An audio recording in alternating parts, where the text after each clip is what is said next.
بسم الله الرحمن الرحيم. الحمد لله رب العالمين، والصلاة والسلام على خير خلق الله محمد وعلى آله وأصحابه الكرام وتابعيهم بإحسان إلى يوم الدين. ربنا أرنا الحق حقا وارزقنا اتباعه، وأرنا الباطل باطلا وارزقنا اجتنابه.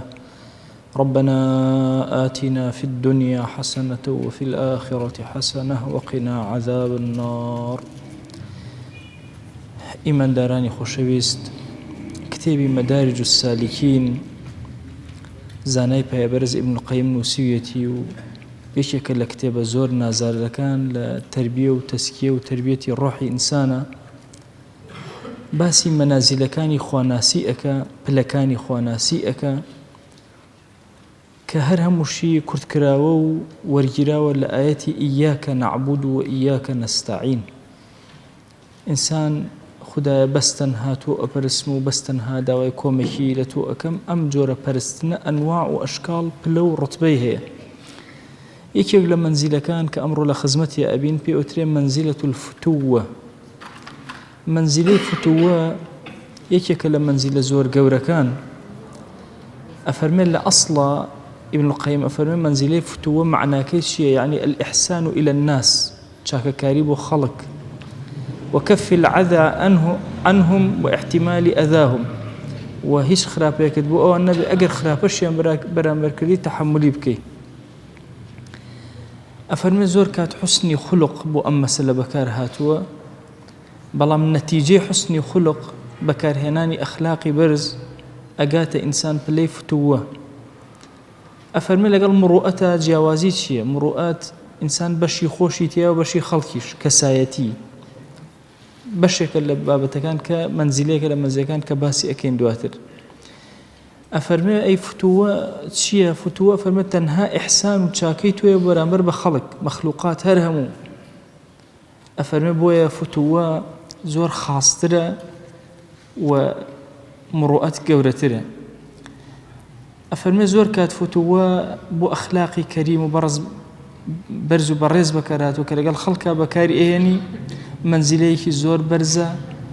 شريعتك ناوي لنا وفتوى لهندي كتاب ناوي مكارم الأخلاق باس كراو. طبعا لكردية لمكارم أخلاق أو شيء وتفسير كراو تائسة على مكارم أخلاق يعني أخلاقي برز. أخلاقي برز مكارم أخلاق نية. مكارم جمعي مكرمة يا جمعي مكرمته، يعني أو أخلاقانيك جورك لكرميانتي جور لبخشنديانتي شمولي غير خوتك لتو نقل أبي بوكسي كتير، أو إحسانانيك لتو درء شيء بوكسي كتير. خوش بسم صلى الله عليه وآله وسلم كأفرمي إنما بعثت لأتمم مكارم الأخلاق. ما بس أوني من هين رامبوي أخلاق جورا كان طواكم نا، أو أخلاقانيك مكارم كأبنى مكرمة وبرامبركان لإنسانك ودرءة بو إنسان كان يترهاتو في غمريان صلى الله عليه وسلم أو طاوك. أفرمي بو يزورك لكتاب الشريعي وأوانا وشي فتوى لبري فتوى مكارم أخلاق بكار هاتو. أفرمي فتوى وشكل أصلا أجر وردي كينا ولا عربية لفتاوى هاتو فتاة. فتاج بمعنى جنج دي جنجي كي تازة بيجيشتو كأخوة جل جلاله القرآن باسي أصحاب كهف كأفرمي إنهم فتية آمنوا بربهم كوم الله لا يبون كإيمان بخداي خويا هنا جل جلاله. أفرمي ناوي فتاة هندق لمفسرين وتوان إنهم فتية يعني كوم الله جنجي تشاقبون. أفرمي فتية حقينية بسر أوه تشاكو خراب أقريته هروكو شيء شباب آوايا حقينية بسر أوه بويا القرآن بيروز وسنة بيغمر صلى الله عليه وآله وسلم كفتية بكارية هردو طرفك أقريته وتشاكو خراب أقريته. بلام لو آياتها طبعا إنهم فتية آمنوا بربهم كومرا لا يبون كإيمان ينهينا وخواي قولة هدايتي دانو تشوننا وكهفك وخواي قولة بفتية وبهندك شان عمريان هبو. بلام لبروي الروحي قنجانان هبو في غمر رب العالمين بقنجانه الوصف كردو نباسي كردو. أفرمي وشي فتوى القرآن والسنة نهاتوا زماني سلفي صالحية كميش أويتياني لأصحاب أو كلمين بكارنا هنا وكلمين مكارم أخلاقيا بكار هنا. فرمي أنا عبد هميشة أبي كاركاني أو أبي كغيري خوي سودي لور بقري لبرابر مخلوقات شون ما ملأك وهالسكوتك نامن لنا مكارم أخلاق أفرمي كم كز أمو شيء بكار هنا إمام جعفر الصادق. طبعا إما لبرم الملاني الشيعة هميشه باس إمام جعفر الصادق أكري إمام مش ما نتبه لا خلق الشيعة لأصل إمام جعفر الصادق كلا أولاد إمام حسين رضي الله رحمة الله عليه يكي كلا بياو زور قوركاني أمت لصالي هشتاي كوتشي لدايك بوا خزمتك زور قوري كردوا. تصور كان إمام جعفر الصادق لروي دايك ولا طرفي دايك وأتشتو سروة إمام أبو بكر الصديق رضي الله رحمة الله عليه وحتى لقسيك يا أخوي أفرمي كأنما من دوجر لدايكم لأبو بكر الصديق وتشوك دايكم لطرفي باوكي دايكم ولا طرفي دايكم وهذا تتوسر إمام أبو بكر الصديق يك لو كسانه زور محبي أصحاب بوا هيج جوازك لنواني أنا نكردوا بقرا لزماني خويا اشتاق لو شتاني كبيو مبتلا بو رافضه بو كهاتون رفض أصحابي أن كردوا زور ردي داونته زور جهد جهادك قوري كردوا الشيعة يستعلن إمام الششمي إيمه بلام لأصلا لحقيقة أما إمام أهل السنة إمامك زور قوري حتى مذهبي جعفري كاستهي ونسبة دراوة بنا إمام جعفري صادق ابن تيمية رحمة الله عليه فرمي أو مذهبه هيج ثابت نية بو أنبياء وقورة لسر مذهبي أهل السنة وجماعات بو هيج ربطيكي بالشيعة والنية حتى فرمي نفرك هات خزمتي وتي دراوسيكم هي همو جاري الله خوايا من بريم لإمامي أبو بكر وعمر توتشي علي فرموي بري الله من جارك خواهي قورا بري بي لو دراوسيتك آواء الله كإمام أبو بكر وعمر أو اندا قورا وتي وأرجو أن ينفعني الله بقرابة من أبي بكر كل من رجاءكم لا إخوة جل جلاله كنزيكم لإمام أبو بكر ولا روي النسبة ببيت النفع بهم لقيامته ويك باس إمام جعفر صادق كرا إمام رضوان بخوي وباباك وبابير وعشرتي أنيرين بشيك لأهل السنة روحي أهل السنة خوي وشكاني خزمتك زور قوريان كردو إمام موسى كاظم كوشي أوا زور كات خالب واتي كيتر الشيعية طبعا أنا ميجو زور قرنقا قنجي أم زمني إيما سبحان الله لما يجو من زور دابراوا لو أشد دسيكي خفيج بي وهاما اللي بكاكا لأصلي أوشتانا دور كوينوا نيان ناسين بوي وردود لدس ما متشن أو أنا هموي إمام أهل السنة وجماعة إما أولاترين بوانا إما صاحبي أوانين أفرمي كمين كاس كوشي فتوي بكار هنا بو منزليك إخواناسي إمام جعفر الصادق بو بدواء أوا فضيل كري عياض بكاري هنا وإمام أحمد بكاري هنا وسهل كري عبد الله بكاري هنا وجنيدي بغدادي بكاري إن جاب بدواء وخلق أرهم بكاري هنا أفرمي جاري كان فرسياري كل جعفري كري محمد جعفري صادق فرسياري أن كل فتوه وتيان فتوه شيء الله بسائلك وده وكسي فرسياري أكر فرمي توشي الله فتوه لا يتوشي وتي والله من واتي قشتم فتوه أجر هرشتك تبدر شكري خواك خوالي شكرته وصبر قرا فرمي الرولا أجر بيت سير الصقكاني دور بري إما بكي أواكن أجر بيان بدأ كل كلاقيه كانوا بيشان ندي صبر أجرن أو كي تعبيري فتوه كتو أيكي فتوه عليك كسكوتي أي كري في غمر صلى الله عليه وسلم يعني لو شيء في غمر صلى الله عليه وآله وسلم أي فتوه لا يتوشي فرمي إن أعطينا آثرنا أجر خوا في عطاكن إيثار أكين أي بخشين وبرام بركان من باخش من حاجة من في به وإن منعنا شكرنا أجر خوا لي منع كردين لي قرتين وصباصي أكين نكاتك لي قرتين وصبر قرين بعكسه وفتوه زور بليكي برزي خوا ناسية لو تودر شوي بي والله نيمة صبر أجرم نيمة صباصي خواكم هما إنجا صباصي خواكم نا هما أبخشم أما فتوه لفكري إمام جعفر صادقة فضيل كري عياض بيان ودوتيان فتوتية فرموي الصفح عن عثرات الإخوان طبعا لإسلام صلح من هي عفو من هي كإنسان أيكا اشتك من بيوتي الصفح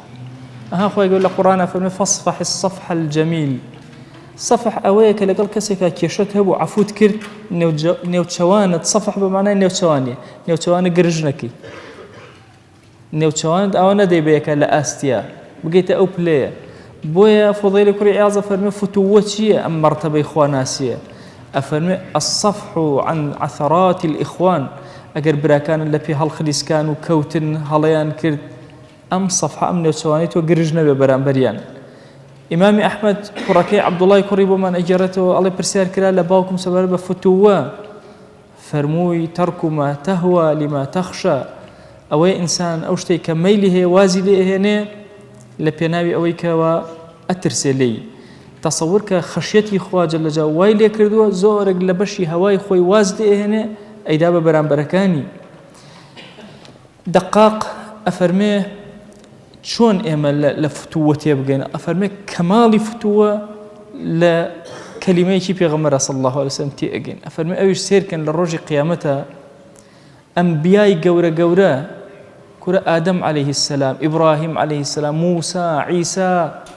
هەموو ئەم ئەنبیا گەورانە نوح عليه السلام هاوارەکەن نفسی نفسی هەموو ئینسانی خەمی نفسی خۆیەتی یەک کەسەیە فتووەی هەیە لەناو هەر هەموو ئەنبیایە کە نفسی نفسی و هاواری خۆی ناکە ئەڵێ ئومەتی ئومەتی کە پێغەمبەرە صلی الله عليه وسلم لەو کاتە زەحمەتیە هاوار بۆ لای ئومەتەکەی ئەکا ئەفەرمێ ئەمە پلەی کەمالی فتووەتە کە ئینسان پێی ئەگا کە پێغەمبەریان صلی الله عليه وسلم لە ساحەی مەحشەریشە هاواری نفسی خۆی نیە هاواری ئومەتەکەیەتی هاواری غەیریەتی فەرمویانە سەنەمێک هەیە لە بینی ئینسان و خودایە هەتا ئەو سەنەمە نەشکێ کە نفسی خۆتە نەیشکێنی لە بەردەم مەخلوقاتە ناگەیتە خوددا جەل جەلالوهو جونەیدی بەغدادی ئەفەرمێ هەر کاتێ ئازارت بە هیچ شێوازەوە بەرامبەرەکانت نەبوو لە بری ئازار عەطیەت پێ عەتاکردن و دەست کردەوە بۆیان ئەفەرمێ ئەو کاتە گەیشتوتە پلەی فتووە فەرمویانە فتووە فەضیلەتێکی زۆر گەورەیە تۆ ناتوانی بگەیتە ناو فتووە و ئەم پلە بەرزە مەگەر بە ڕەحمی خوا بگەیتە ناو ئەم پلە و هەستی پێ بکەی فەرمویانە فتووە ئەوەیە کە ئینسان لە حیاتی خۆیە ئەگەر هات و ئەو خەڵکەی کە لەگەڵیان مامەڵاکە هەڵەیان بەرامبەری کرد ئەلەوێ فتووە دەرەکەوێ ئەم مامەڵەی چۆنە لەگەڵیانە چۆن هەڵسو کەوتەکە داستانێکی باس کرد هی ئیمام جعفەری صادق ڕەزا و ڕەحمەتی خوای لێبێ ئەفەرمێ پیاوێک لە حەجە 1000 دیناری پێ بوو ئەفەرمێ کردبێ ناو توورەکەیەکەوە و خسبێ پەنای سەری خۆی ئەڵێ کە هەڵسایەوە سەیری کرد نەماوە نەفەرێک لەولاوە نوێژەکە لە نزیکی ئەڵێ یەک دەستی گرت تون وتی بێنە ئەو پارەیان بەرەو چیت لێ کرد ئەڵێ ئەویش سەیری کرد وتی چی پارەی چی چەندێک بوو وتی نا توورەکەیەک بوو خۆتە زانی 1000 دیناری تیا بۆ کێوە بردووە وتی وەرە لەگەڵمە ئەڵێ بردی لە ماڵەوە قەرزی کرد 1000 دینارەکەی دایە ئەڵێ ئەویش هەزارەکەی خۆی وەرگرت و بە ئیسراحەت ڕۆشت ئەڵێ کە چوو سێرەکە لە شوێنی خەوتنەکە سێرەکە توورەکە کەوتۆتە لایەکی تر لای قاچیەوە ئەو زۆر لە حیبەت و عەزەتی پارەکە دیقەتی نەداوە ئەڵێ گەڕا بە دوای وتی ئەرێ ئەو کابرای کێ بوو من شەڕم لەگەڵاکە وتی ئەوە جعفەری صادق بوو ئیمام جعفەر ئەفەرمێ ڕای کرد دۆزیە وتی قوربانەوە پارەکە وەڵڵاهی خەجاڵەتم پارەی خۆم دۆزی و فەرمووی قەت پارەکە ناگەڕێتەوە بۆ لای من ئێمە خەڵکێکین هەر کەس شتێکی لێ وەرگرتین ئەبەدەن نایەتەوە لامان تەسەوور کە ئەم ئەخلاقە بەرزە کەسەکە نەبووە بە هیچ شێوازە قەرزەکە مەجبور ئەمەی بداتێ بەس لە پێناوی چییە لە پێناوی ئەوەی دەستی گرتووە تون ئەڵێ تۆ پارەکەت بردوو صاحبی منازل ئەفەرمێ هەر کاتێ فەضلی خۆتت نەبینی ئەو کاروبارانەی کە ئیکەی خۆت بە گەورە نەزانی وات نەزانی کە تۆ زۆر مهمی لە ئیشەکە تۆ خاوەنی فەضلی و حەقت هەیە بەسەر خەڵکەوە مادام چاکێک لەگەڵا کرد ئەفەرمێ ئەگەر ئەمە تیان نەما گەشتێتە پلەی فتووە گەشتێتە ئەم پلە بەرزەی خواناسی ئەفەرمێ ئەوەیە کە خۆت نەبینی لە ناو کارەکانتە فەضلی خۆت نەبینی حەقی خۆت نەبینی بڕواکەن ئەمڕۆ ئینسان شەرم ئەکا جاری وایە تۆ خێر ئەدەی خێر بە کەسێکی فەقیر منت ئەکەی بەسێریە لوتت بەرزە بێ لە ئاستیا پێت وایە ئیتر ئەو کەسە وەکو عەبدی تۆ وایە چاکە و لەگەڵا کردووە چاکەی چی و لەگەڵا کرد ئەبێت تۆ محتاجی ئەو بی بڕواکەن ئەگەر فەقیرەکان مان بگرن لەوەی زەکات وەرگرن ئەبێت دەوڵەمەندەکان دەسوقاتیان ماچ کرد هەتاوەکو ئێندن چی لێ بکەن وەکوێ بڕۆن بۆیە زۆر گرنگە ئینسان بگاتە ئەم پلە خواناسیە کە حەقەکەی خۆی نابینێ فەضلەکەی خۆی نابینێ هەمووی لا ئەدا ئەمە تەنها لە بەخشینە نییە جاری وهەیە قسەیەکی خێر لە کاری کابرایەکە کرد ئێمە طەبیعەتمان ئەوەیە یعنی جاری وهەیە لەگەڵ کەسێکە کێشەمانە بێ ومان هیچی لە پێش چاو نییە ئەوان بۆ کرد ئەوان بۆ کرد کورە و کاری ئەو کەسە نییە کە ئەگاتە پلەی خواناسی بەرز لە فتووە ئەبەدەن شتەکانی خۆی نابینەوە ناخوێنێتەوە ئەگەر هەزاران چاکەشی لەگەڵا کردبێ ئەبەدەن ئەوە ناکە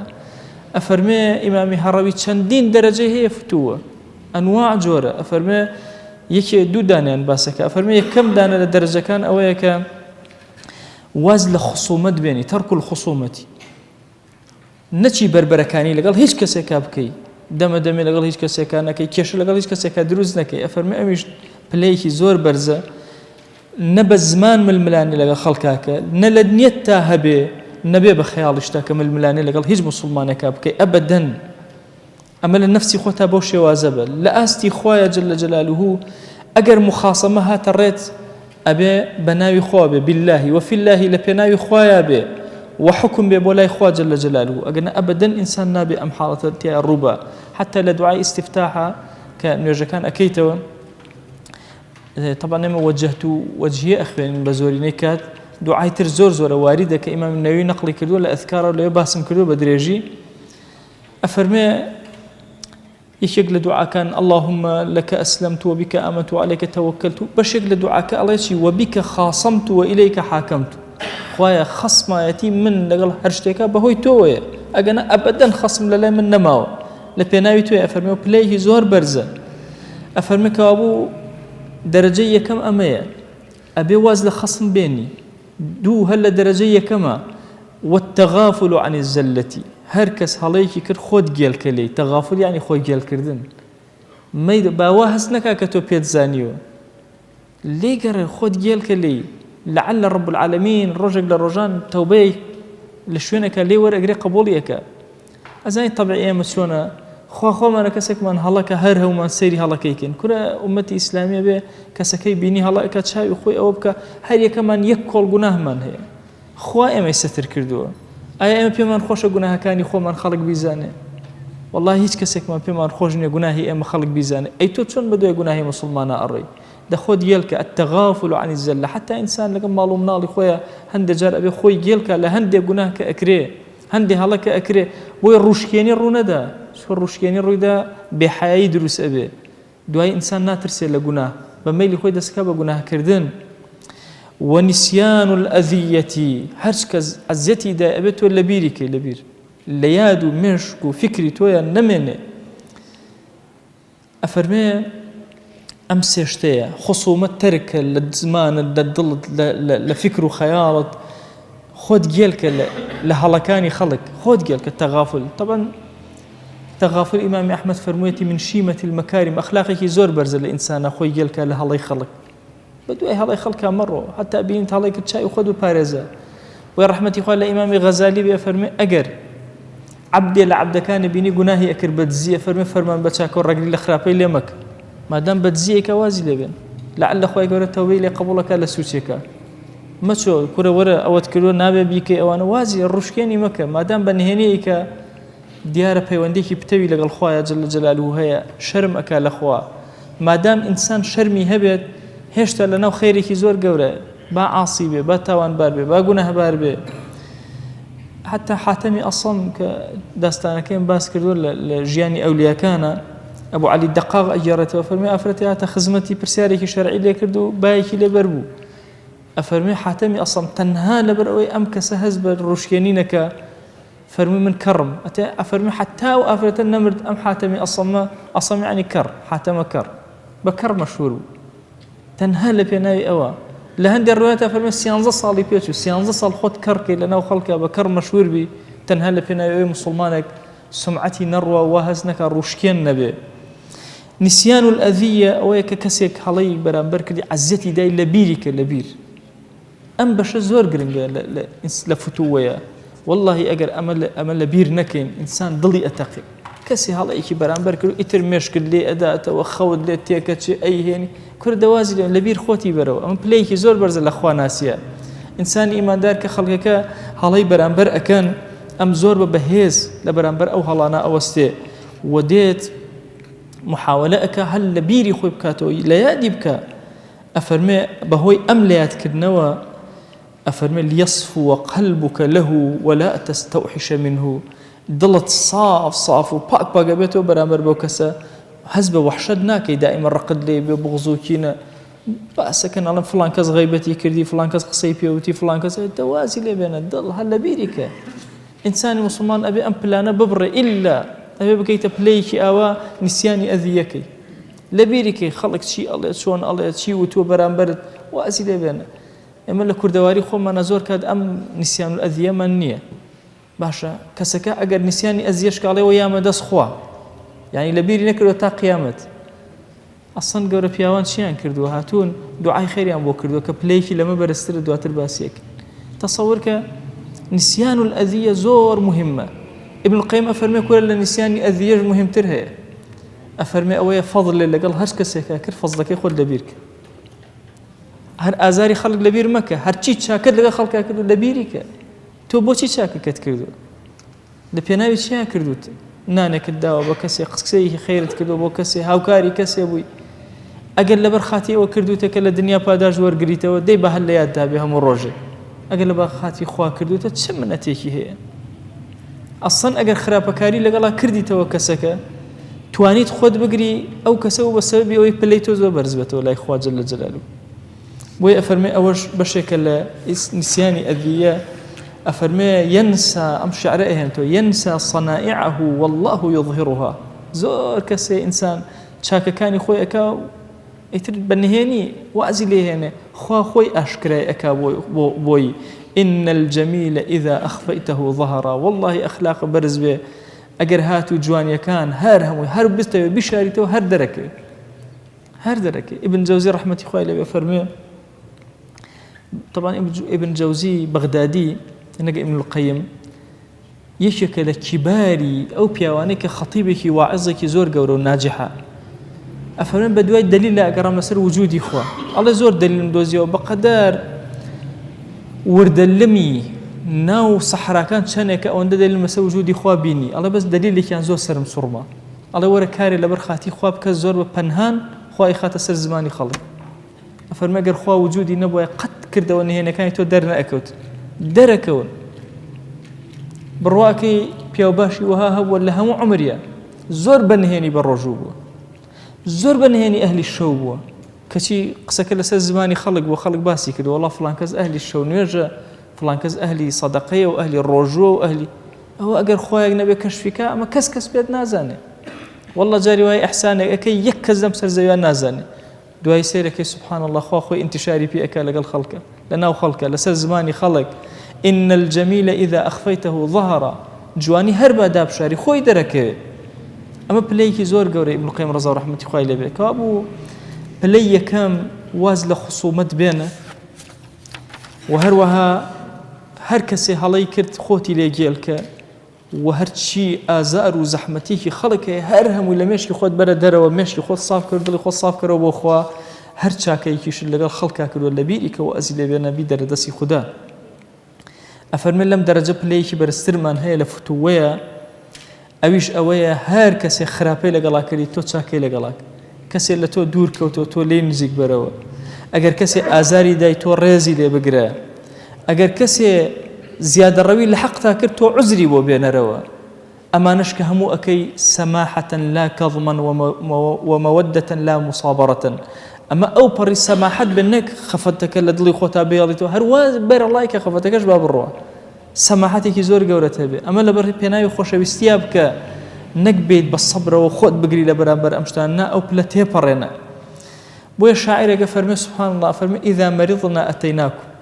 ئەڵێ ئەگەر نەخۆشکەوتین ئێمەین بۆ لای ئێوە قەینا ئێوە نێن قەینا ئێمەین بۆ لاتە نەعودکم وتذنبون فنأتيكم ونعتذر. گوناه بەرامبەرمانەکەن ئێمەینەوە بۆ لای تۆ عوزریشتا بۆ لای ئێوە عوزریشتان بۆ ئەهێنینەوە جارێکی تر. بۆیە ئەفەرمێ ئەگەر سەیری سیرەتی پێغەمبەرکەی صلی الله عليه وسلم پڕە لەمانە ئەبینی خۆشەویستمان صلی الله عليه وسلم کە کەماڵی دەرەجەی هەیە لەم بابەتانە. ئەفەرمێ چەند کەس خراپەی بەرامبەر کرد و ئەم هەر ئیحسان و چاکەکاری بەرامبەر ئەکرد. ئەفەرمێ ئەمە بابەتێکی زۆر گەورەیە. اینجا باسێکی ابن تەیمیەکە طبعا ابن القیم تەلەبەی ابن تەیمیە ڕەحمەتی خوای لێبێ ئەفەرمێ شێخی من ابن تەیمیە ڕەزا و ڕەحمەتی خوای لێبێ شێخی ئیسلام ئەفەرمێ ئەم صفەتەم زۆر تیا ئەبینی قدس الله ڕوحه. ئەڵێ هەندێک لەو پیاوە گەورانەی لە زمانی خۆیان کێشەیان هەبوو لەگەڵەکە وەکو ئێستا نەبوو. دوو مەلای اختلافیان لەگەڵ یەکترا ئەبێ ئەچن لە فەیسبووکە قسە لەسەر یەکترەکەن کوورە هەڵڵایەک ئەنێنەوە بە دنیا چارەسەر ناکرێت. دوای دنیا ناتوانێت ئەم دوو مەلای بگەێنێتە سەر یەک. ئەزانی دەدی قەت بدە بزانە ابن تەیمیە ڕەحمەتی خوای لێبێ فەرمێ هەندێک لەوانەی زۆر دژی بوون قسەیان لەسەر یەک ئەکرد مناظەڕیان ئەکرد کتێبیان لە دژی یەک ئەنووسی ئەفەرمێ یەکێک لەوانە وەفاتی کرد ئەفەرمێ منیش هاتم زۆر دڵخۆش بووم وتم ئێستا ئیبن تەیمیە ئەو گەورەترین دوژمنی نەجاتی بوو وەڵام منیش تەلەبێ بووم فەقێ بووم لە خزمەتیە ئەفەرمێ هاتم بۆ لای موژدەم مایە وتم گەورەترین دوژمنی تۆ مرد نەجاتمان بوو لێی ئەفەرمێ وتم ئەوە زۆر دژایەتیە کرد ئەوە ئەکرد ئەفەرمێ فەنەهەڕەنی وتەنەکەڕە لی وەستەرجع ئەفەرمێ لێم عاجز بوو سەرکۆنەی کردم وتی شتیوان نەکەیت و نەڵێی فەرمووی ئینا لله وئینا ئیلەیه ڕاجعون فەرمێ هەستا و منیش لە خزمەتیان ڕۆشتم بۆ کوێ ئەڕوا ئەڵە چوو بۆ ماڵی ئەم پیاوە چوو بۆ لای مناڵەکانی سەرخۆشی لێکردن لە خزمەتیانە دانیشت فەرمووی وا بزانن باوکتان نەمردووە من لەجێ ئەو هەر چیتان ویست هەر شتێک پێویستان بوو بەس بفەرمون بۆم جێبەجێ کردم ئەوەیە کە کابرا خراپەی بەرامبەرکەی تۆ بەعکسەوە چاکە بەرامبەری ئەەکەیتەوە ئەفەرمێ ماڵەکە ئاگام لێ بوو دوای وتارەکەی ئیبن تەیمیە دڵیان زۆر خۆش بوو فەسەڕوا به ودعوا له زۆر دوعایان بۆ کرد وعظموا هذه الحالة منه أمان زوزو بجورة زاني لم بيا وجورة كأم كاريكر أفرمت شون اعتذار بينه وبكسي كزيادة الروي لحق مانك أفرمت زيادة الروي لحق بوتي أكري وما أصابكم من مصيبة فبما كسبت أيديكم والله هر مصيبة رتي أكاب دسي خوته وهو جناهي خوته أجر كسي قصي بيوتي إلا بهوي جناه يكتوي بقرر روب خوتها تفتيش خوتك وازل الزماني أو بينه سيري خوتك اللي كوا هلط هي خوا أمي زال كده بسرتها كسي ظلمي كلي كردي كسي خرابي برامرك إلا خلل اللي خوتها هي بوي أفرمي عذر بو أمانة هرهم بين روكاتك جناية أكن برامبرت وأقاد لي بأما السماحة بصفتك برز بلتوية لطيب بنفسه انشراح صدر به نشي غمو فجارك لدلي خوتا كوكيتو صد نخوشي توشي خوتكي نا وازي لي بينا همو يبدأ دسي خوا أم بابة الزور قوري بو إسراحتي دروني إنسان والله إنسان نقاط فتوة دائما دروني آلوزة رقي لم أبيتو فلان كذا أو رجاء قصيكر إيت اللي بيريتو ناتشتو تا رجي قيامته لم يشتاء أمانته دوازي لي بينا جاري وهي بستي الزوي عالم الشر لسلك دواي هموشان بجي يلا كالصاحبينية للا ديما لا يتيم أكرت لمنطقي بناري السفين وأنا بشتي سري الرش دو دار هبون دو دار ينزكز لبين كجراو آية أم دو دار هي أم لادية هي لادية كترة دوايش كره هي جنجي أم لادية منطقة شوبو بهم الرأي كردو توري خيال قرت شو هردو دارك بريو تنبوتي تخاو دو دار وانا هنا ينظم روف لسر أم دو دار أسر صاحب يعني كزنا يبدو شو هو داري تشتيش تبى هرشوا أنا كنا من دوايا أنا وسري هرنازان دو دارك اللي كيابو شرك لسر شيء ولا كيابو تصورك ورا إنسان شيء إنسان ورا أمر رقوقين لدل ياكو أكاتو أي هنا وأي با برواكي خول خوتيك دي جيان لخوتيك دي ورا خود ويران أكيل بيناوي قين ورقة بويا فتوى مرتبيك خواناسي زور برزة إنسان نايقاتي إلا أبد جنگ لقل نفسي خويا بكا واز بيني واز هميشان أمل لا خوي داني من مروفيكم إحسان بو دورو برم أدم وشاك كاري بخشاكم لسر زويا ناهي لما مجال نادم هيج خرافيك بخير مناو دلي خوموا أما أمبلا برزة خواناسي كإنسان إيمان دار بي أقات وأقات أمر رتبة برزة والله أبيت جنكين لقل نفسي خو مناتا أقينا أمبلا أما بلايك بأساني دزگير نابي عزيزانم والله بيسمان بويك لقل يكا أبو شوازة ما ملكين أدب زان أمتي في غمر صلى الله عليه وسلم أمر شون ما ملكين لقل يكترا أفرمي ابن القيم رضا رحمة خواه لبي هندق كسكاني كدورب لابن تيمية وأيانو خوزقه إما أمانتواني لقل دوستكان مانا بأندازي دجمنكاني ابن تيمية شون لقل دجمنكاني إما بأندازي أول لقل خزم دوستكاني هو أمانتواني ما ملكين جشنك ليرة وتاركم ودان لسر نفاق ما ملي بيغمر صلى الله عليه وسلم لقل منافق كان ورا أو منافقانات شيان كلو لزماني بيغمر صلى الله عليه وسلم أو خوش يوسف شون ما ملي لقلا كلو شن نرمبو بوخو أمتي بيغمر صلى الله عليه وسلم وكو بيغمر شون ما ملي لقل منافقا كلو أو ما ملي كين لقل يكترا هيك كيف شو ما هل جالسين وسر أكوينو كره هما الرقوب غزان هما خريش أو اللي يكتردان حسادت لدل ما حسادتي مخفي جاري وهي عالمي كي جورة هي بيا صالحك هي خوي جورة رتبة دعوته دوري بربو للمسلمان وإيمان دار تولي رو بيد ناخوشة هيش نية كفو كل عكا شو رجت لك والله بيته یان تووشی فتنەیەک ئەبێت لە دڵتەوە پێت خۆشە، واللهی لە دڵتەوە زەڕەیەک تۆ کەمە بێت. ئینسانی موسڵمان زۆر بەرزە، زۆر عەزیمە. کۆتا قسم لە خزمەتانە ماسعب کەریم مدەڕیس باسی شێخی عەلاءالدین ئەکا، ئەفەرمێ شێخی عەلاءالدین پیاوێکە و بە ناوی شێخولئیسلام بانەیی ئەفەرمێ منافسی یەکتر بوون هەردووکیان. ئەفەرمێ ئەم دوانە زۆر لەگەڵ یەکا توند بوون، ئەو شتی ئەوت ئەم شتی ئەوت، مریدی ئەو مریدی ئەم زۆر دوور بوون لە یەکەوە. ئەفەرمێ کاتێ ساڵی گرانی هاتە پێشەوە، ئەفەرمێ شێخولئیسلامی بانەیی بە خۆی و ماڵ و مناڵەوە ڕای کرد هات بەرەو منتیقەی دووڕوت. ئەفەرمێ کاتێک کە هاتە ئەوێ، ئەفەرمێ هات بۆ خزمەت شێخی عەلاءالدین، ئیتر وەکو تەنازول ئەوا بوو، ئەڵێ چونکە مناڵەکانی لە برسا ئەمردن، هیچ نەبوو. ئەفەرمێ ماسای مدەڕیس لەو کاتی گرانیە گەورە باسی ئەکات، ئەفەرمێ سوبحان الله 25 شەو بەهار مابوو، باران نەباری،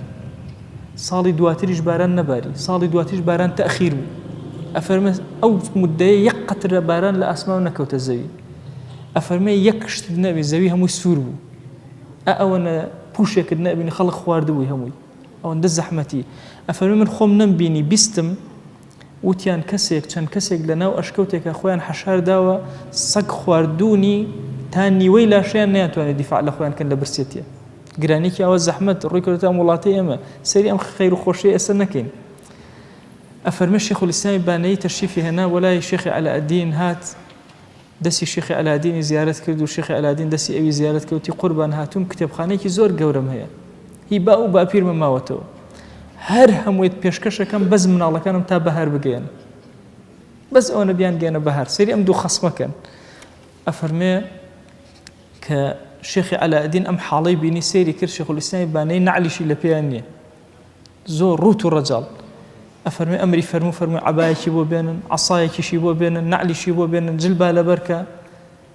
ئەڵێ لە پەنای خۆیان داینا شێخی عەلاءالدین فەرمووی خۆت و ماڵ و مناڵت کتێبخانە بۆ خۆت و هەمووتان پارێزراون بە ئیزنی خوا، نانێکم هەبێ لەگەڵ ئێوایکەم بەدوولێتەوە.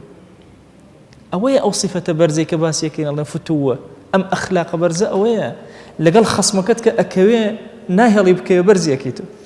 دروسی ئەکەیتەوە. ئەخلاقی بەرزی موسڵمان ئەوهایە، نەکەم شێوازەی ئەمڕۆ ئێمە خۆمان نازانین چۆن مامەڵ لەگەڵ یەکترا ئەکەین، ئەبێ ئەوەندە فیداکاران لەگەڵ یەکترا مامەڵەکەین. ئەمە یەکێکە لە پلەکانی خواناسی کە لە ئیاکە نەعبود و ئیاکە نەستەعین، ڕەحمەتی خوا لە ئیمامی هەڕەوی و ئیمامی ئیبن القەیم بێ کە ئەمەیان بۆ ئێمە شەرح کردەوە، بۆ ئێمە باس کردووە. داوا ئەکەین لە ذاتی پاکی پەروەردگار، ئەڵێن خوای گیان لەم شەوە مبارەکە کە ئێمە یەکێ لە ماڵەکانی تۆمان ئاوەدان کردوێتەوە و بەڕۆح هاتوونە حوزوری تۆ، هانامان بۆ لای تۆ هێناوە، یا ئیلاهی داوات لێ ئەکەین و لێت ئەپاڕێنەوە، لێت ئەلاڵێنەوە، بە ڕەحمەتی خۆت لە هەرچی گوناهمانە ببوورە، بە ڕەحمەتی خۆت گوناهێ بە ئاشکرا کردومان عەفومان کە، گوناهێ بە پەنهان کردومان عەفومان کە، گوناهێ نەمان زانی کردمان عەفومان کە، گوناهێ زانیمان و زیادە ڕەویمان کرد لە حەقی تۆیە خوای عەفومان کە. خوای هەر هەڵەیەکمان بەرامبەر بە هەر موسڵمانێک کردووە تو گەورەی خۆت لێمان ببوورە، ئیلاهی لە هەموو ئەو کەسانە ببوورە هەڵەمان بەرامبەریان کردووە، لێیان خۆش بە، عەفویان کە، پلەیان بەرز کە،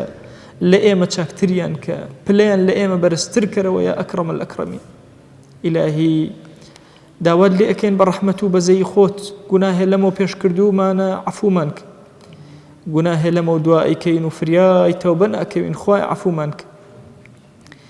ئیلاهی ئێمە هاتوین شەوانێ بۆ تۆ زیندوو ئەکەینەوە، لە پێناوی تۆیە ئەزانین دڵەکان منەوەر ئەبن لە شەوە، خۆ ئێمە ئەهلی شەو نوێژ و شەو زیندەی نەبووین، بەڵام ئەم شەوانی قەدرە خوای گیان هاتین شەوەکانمان بۆ تۆ زیندوو کردەوە، ڕوونا کردەوە، تو گەورەی خۆت دڵمان ڕوونا کەرەوە، تو گەورەی خۆت ماڵمان ڕوونا کەرەوە، تو گەورەی خۆت وڵات و نیشتیمانمان بە ئیمان ڕوونا کەرەوە. ئیلاهی داوات لێ ئەکەین بە ناوی جوانت، بە صیفەتی بەرزە، بە ئیسمی عەظەمت، دەرگای خێرمان بەسەرا بکەرەوە، دەرگای تەوفیقمان بەسەرا کەرەوە، دەرگای بەرەکاتی ئاسمان و زەویمان بەسەرا بکەرەوە. ئیلاهی داوات لێ ئەکەین بە ڕەحمەت و بەزەی خۆت و بە کەڕەمی خۆت ئەو نوێژانەی کە کردومانە، یا ئیلاهی لێمان قبوڵ کە، ئەگەر کەڵکیشیان نەبوو، یا ئیلاهی تۆ کەریمی لێمان وەرگرە.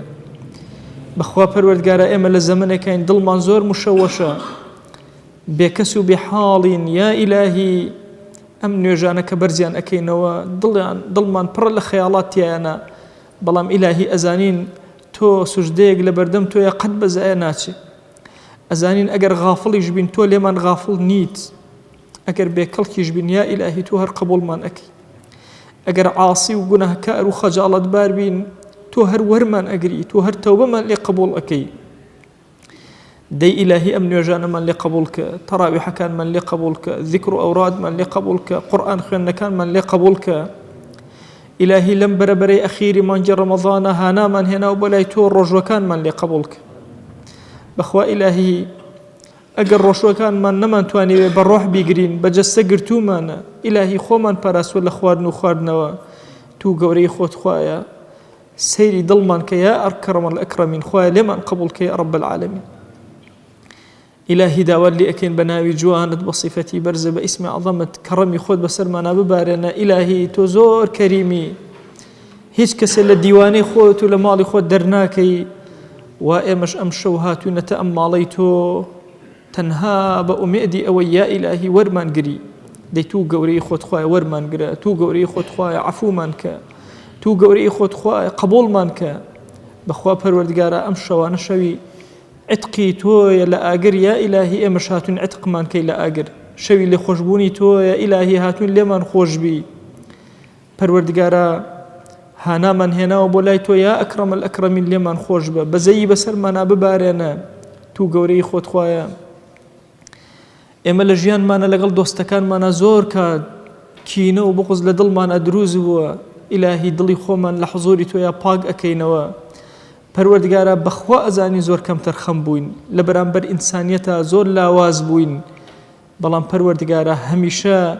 بحقد و معاملمان نکرد و لقل تویا یا الهی داوال لی اکین برحمت و بزی خود دلمان پاک کرد و دلمان صاح کرد و تربیتی گور و جوان من بدره الهی ایم بکسین کس نیه تربیت من دا بده بس تو من هی تو تربیت من دا بده الهی تو موسی دروس کرد پروردگارا بو خلقی کارکانی خود إلهي أي أم عبد جنه بارانت يا إلهي بالكجناكي بو عبدايتي وطاعت ركمن ناخي يا إلهي دروس من ناكي بو خواناسي إلهي أم بجستا وستين لحضوري تويا هاوار من بولاي تويا روح من رأقر لحضوري تويا إلهي أم السر من نبيك إلا حضوري تويا خواهي أنتو سري ضل من نبيك لحضوري خوتا إلهي ئێمە پشتمان ئەچەمێنین لە حضوری تۆیە تۆ پشتی دڵمان بچەمێنە لە حضوری خۆتە ئیلاهی داوات لێ ئەکەین بە ڕەحمەت و بەزەی خۆت و بە کەڕەمی خۆت لێ خۆشبوونێکی زۆر گەورە بەسەرمانەدا ببارێنە ڕەحمەتێکی زۆر گەورە بەسەرمانەدا ببارێنە پەروەردگارە خۆ ئەگەر هیچمان نەبێ بۆ تۆی بەرزکەینەوە ئێمە ئومەتی پێغەمبەرین صلی الله عليه وآله وسلم إلهي بو خوشويستي دلمان بو پیغمبر صلى الله عليه وسلم تقل ديوان و درگاي تو أدين پروردگارا اگر هیچ من نبي لحضوري تو يا برزي كينوا خو قصي پیغمبر من هي صلى الله عليه وسلم كأفرمي هر عبدك موسبي كدستي برزكاته وخو أبشر مودسي نأجرته بمرش سبيانيك لقل مانا ندز برز أكنوا يا إلهي إما هاوار بولاي تو أكينو تقل درگاي تو أدين بم گەنجە تەوبەکارانە بم مناڵە بێگوناهانە خوایە لە تۆ ئەپاڕێنەوە تو گەورەی خۆت دەرگاکانی خێر بەسەرمانە بکەرەوە دەرگای عەفو بەسەرمانە بکەرەوە دەرگای لێخۆشبوونی خۆت بەسەرمانە بکەرەوە ئەم دوعایەمان قبوڵ کە یا ئەکرەم الئەکرەمین ئیلاهی داوات لێ ئەکەین سڵاوی دڵی ئێمە بگەینە پێغەمبەر صلی الله عليه وسلم یەک ناومان لە خزمەتیا بێنە إلهي داوات لي أكين برحمتي خوت وببزي خوت صلاة وسلامي خوت بسلي أداب بارينا پروردگارا بخوا أزانين پیغمبر صلى الله عليه وسلم فرمويتي كمن مشتاق بينيني براكان من بخوا أخواتو شاهدي إمج مشتاق بينيني أوين پروردگارا داوات لي أكين برحمي خوت وبزي خوت وكرمي خوت أو اشتياقي ضلي إما بقينا پیغمبر صلى الله عليه وسلم إلهي داوات لي أكين برحمتت ببزيد بكرمت بلي خوشبوني خوت هاتوين هانا من هنا وبولايتو بقبول خوي قبول من بدري يا رب العالمين لا آسمان قبول من بدري لا سرزوي قبول من بدري پروردگار أم إيمان دارانا کە هاتوونەتە حەزوری تۆ هەر یەکە و کۆمەڵی گرفتیان هەیە ئیلاهی تۆ گرفتەکان چارەسەرکە تۆ صاحبی دنیایت یا ئیلاهی چاکەکانی دنیامان پێ عەتاکە چاکەکانی ئاخرەتمان پێ عەتاکە ئەوەی سوودی هەیە بۆ دین و دنیا بمان دەرێ یا ئیلاهی داوات لێ ئەەکەین ئەوەی چاکەی دنیا و ئاخرەتە بمان دەرێ بەخوا پەروەردگارە زمانی ئێمە کولە لە دوعاکردنە بە زمانی پێغەمبەر صلی الله عليه وسلم دوعا ئەکەین خوایە ئەو خۆشەویستەی دڵمان لە هەموو عمریە هەر داوای چاکەیەکی لێ کردووی ئیلاهی ئێمەش داوات لێ ئەەکەین و پێمان عەتاکە پەنای پێگرتووی لە هەر خراپەیە ئێمەش پەنات پێ ئەگرین و پەنامان بدە ئیلاهی ئەمڕۆ ئومەتەکەی پێغەمبەر صلی الله عليه وسلم بە میحنەتێکی زۆر گەورە تێ ئەپەڕێ بە ژیانێکی زۆر قورسا تێ ئەپەڕێ پەروەردگارە کافران لە هەموو جیهانەوە سەریان تێکردوین ئەوە تا ئەهلی غەزە یا ئیلاهی هەموو کافرانی جیهان بەسەریانەوە کۆبوونەتەوە ئاگر و ئاسنی جیهانیان هەموو بەسەرا تاقیکردنەوە پەروەردگارە برسی ئەکرێن لە پێناوی تۆیە دەربەدەرکران یا ئیلاهی لە پێناوی تۆیە بێماڵ و حاڵ و ڕەش و ڕوتکران لە پێناوی تۆیە ئیلاهی خۆم ئومەتەی پێغەمبەر صلی الله عليه وسلم هیچ کەسی نییە و هیچ دەرەتانێکی نییە بێساحێبن یا ئیلاهی تەنها و تەنها چاوێکمان هەبێت لە تۆ و لە ڕەحمەتی تۆیە ئیلاهی بە ڕەحمەتی خۆت ئەم سیستەمە زاڵمەی جیهان بڕوخێنە ئیلاهی داوات لێ ئەکەین سیستەمی عەدلی ئیسلاممان بۆ بگێڕەرەوە ئیلاهی صهیۆنەتی جیهانی بفەوتێنە یەهود و نەسارا سەرشۆڕکە ئیلاهی ئەوەی کەید و مەکیدەیەکی بۆ ئیسلام و مسلمانان هەیە خوایە لە ملی خۆی بگەوزێنە ئیلاهی لێت ئەپاڕێنەوە لێت ئەلاڵێنەوە بەڕەحمەتی خۆت و بە کەڕەمی خۆت یا ئیلاهی نەسڕەتی مسلمانانی غەزە بدە سەریان خە بەهێزیان کە عەزیزیان کە یا رب العالمین خوایە ئەم وڵاتەی ئێمە و ئەم نیشتیمانەی ئێمە بەخوا پیاوچاکی زۆر گەورەی تیا هەڵکەوتووە تو گەورەی خۆت پیاوچاکمان لێ مەبڕە ئەهلی علممان لێ مەبڕە ئەهلی خواناسی و تاعەتمان لێ مەبڕە تو گەورەی خۆت خوایە بە کەڕەمی خۆت و بە ڕەحمەتی خۆت لەگەڵمان ئامامەڵەکە بەخوا خوایە ئێمە ئەزانین ئێمە شایەن نین بەڵام ئەزانین تۆ خوایەکی زۆر شایەنی پەروەردگارە ئەزانین ئێمە کەڵکی حوزوری تۆمان نییە بەڵام ئەزانین تۆ هەمیشە لە دڵی ئێمە ئامادەگیت هەبووە ئیلاهی بەخوا ئێمە گوناهی زۆرمان کردووە خەجاڵەت بووین دەستمان ڕەش بوو زمانمان ڕەش بوو چاومان ڕەش بوو یا ئیلاهی دڵمان ڕەش بوو بە گوناه هاتوین تۆ سپیمان کەیتەوە پاکمان کەیتەوە یا ئەکرەم الئەکرەمین ئیلاهی ئەم ئیماندارانە ئەویان بێ حاڵ و ماڵە ماڵداریکە ئەویان بێ مناڵە مناڵی پێ عەتاکە ئەویان بە مناڵە مناڵەکانی ساڵحکە پەروەردگارە ئەومان کەم ڕزقە ڕسی حەڵاڵی زیاد کە ئەومان قەرزارە یا ئیلاهی قەرزەکەی بۆ سەرشانی سووک بکە ئیلاهی ئەومان نەخۆشە شیفای بۆ بنێرە تو گەورەی خۆت خوایە هەرچی نەخۆشیمان هەیە شیفامان بدە ئەوەی پێمان زانیوە ئەوەی پێمان نەزانیوە ئەوەی مادیە ئەوەی معنەویە تۆ شیفامان بۆ بنێرە یا رب العالمین ئیلاهی کۆمەڵی مسلمان وایان زانیوە ئێمە پیاو چاکین هانایان بۆ ئێمە هێناوە تەقیان لە دەرگای ئێمە داوە دوعای خێریان بۆ بکەین خوای بەخوا ئێمە خەجاڵەتین بەڵام خۆت ئەزانی یا ئیلاهی لە سونەنی مرسەلینە ئیمانداران دوعا بۆ یەکتر بکەن ئیلاهی داوات لێ ئەکەین ئەویان کە نەخۆشە شیفای بۆ بنێرە ئەویان تووشی زەحمەتی هاتووە یا ئیلاهی دەرگای خێری بەسەرا بکەرەوە ئەویان نائارامە ئارامی کە ئەویان ماڵی کێشەی تیا مەهێڵە تایبەت یا ئیلاهی ئەو ئیماندارانەی کە زۆر بە تایبەت و خصوصی پێیان وتون خۆیان شیفای گەورەیان بۆ بنێرە شیفا بۆ ئومەتی پێغەمبەر صلی الله عليه وسلم بنێرە تایبەت دۆستێکە کارەبا گرتوویەتی وەزعی زۆر ناڕەحەتە برایان لە دائیرەی کارەبا زۆر هاواریان کرد کە دوعای بۆ بکەین خوای لێت ئەپاڕێنەوە لێت ئەلاڵێنەوە خوای شیفای بۆ بنێرە یا ئەکرەم الئەکرەمین خوای شیفا لە لای تۆیە لە ئاسمانە یا شافی شیفای بۆ بنێرە یا رب العالمین ئیلاهی داوات لێ ئەکەین بە گەورەی خۆت ئەومان گیرۆدەی گوناهە ڕزگاری کە ئەومان لەناو گوناهە گەوزاوە دەروی خەیری لێ بکەرەوە دەستی بگرە نەجاتی بدە خوای ئەومان غافڵە ڕزگاری کە ئەومان تووشی ڕیا بۆ نەجاتی بە ئەومان تووشی کیبر بۆ خۆیان نەجاتی بە ئەومان دڵی پڕ بۆ لە ڕقوکی نەخۆی ڕزگاری کە یا ئیلاهی داوات لێ ئەکەین دڵمان پڕکە لە خۆشەویستی مسلمانان خوای لە دڵمانە ڕق بەرامبەر بە هیچ مسلمانە مەهێڵە ساغمان کەرەوە پاکمان کەرەوە دروستمان کەرەوە بەهێزمان کەرەوە یا ئیلاهی پەیامە گەورەکەی خۆتمان پێ بسپێرە بمان خەرە ئاستێکی زۆر بەرز لە خوا ناسیە لە تاعەتە لە خۆتمان نزیککەرەوە ئەگەر ئەسیانمان کرد و ویسمان یا ئیلاهی لە تۆ دوورکەوینەوە تۆ بە ڕەحمی خۆت خۆیە دوورمان مەخەرەوە بە بەزەی خۆت لەگەڵمانە مامەڵەکە بە سەرکێشی ئێمە لەگەڵمانە مەکە دەرگاکانی خێر بەسەرمانە کەرەوە یا ڕەب العالەمین خوای گیان لە گوناهی باو و باپیرمان ببوورە لە گوناهی دایک و باوکمان ببوورە لە گوناهی خزم و کەسوکارمان ببوورە لە گوناهی برا و خوشەکانمان ببوورە ئیلاهی لە گوناهی دراوسەکانمان ببوورە تو گەورەی خۆت لە گوناهی مامۆسا و قوتابیمان ببوورە لە گوناهی خۆشەویست و هاوڕێکانمان ببوورە